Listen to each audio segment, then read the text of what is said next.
স্ত্রীর ভুলের মাসুল গুনতে হচ্ছে স্বামীকে। পুলিশের পোশাক পরে ভিডিও ধারণ, তারপর সেই ভিডিও আপলোড করতেন সামাজিক যোগাযোগ মাধ্যম টিকটকে। এতেই বাধে বিপত্তি, কারণ পোশাকটি যে ছিল তার স্বামী পুলিশ কনস্টেবল মোহাম্মদ সাইফুজ্জামানের। এই ঘটনায় স্বামী রাজশাহী মেট্রোপলিটন পুলিশের কনস্টেবল মোহাম্মদ সাইফুজ্জামানকে থানা থেকে প্রত্যাহার করা হয়েছে।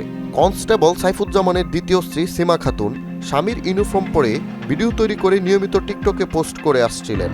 অভিযোগের সত্যতা পাওয়া গেলে বিষয়টি ঊর্ধ্বতন কর্তৃপক্ষের নজরে আনা হয়। গতকাল বৃহস্পতিবার থানা থেকে প্রত্যাহারের আদেশ দিলে ওই রাতেই আরএমপি পুলিশ লাইনে সংযুক্ত হন সাইফুজ্জামান। অতিরিক্ত উপপুলিশ কমিশনার গাজীউর রহমান আরও বলেন, একজন পুলিশ অফিসারের স্ত্রী পুলিশ পোশাক পরার কোনো সুযোগ নেই। সামাজিক যোগাযোগ মাধ্যমে এ ধরনের ছবি বা ভিডিও পোস্ট দেখে অনেকেই পুলিশকে নিয়ে বিরূপ মন্তব্য করছেন বলে জানান তিনি।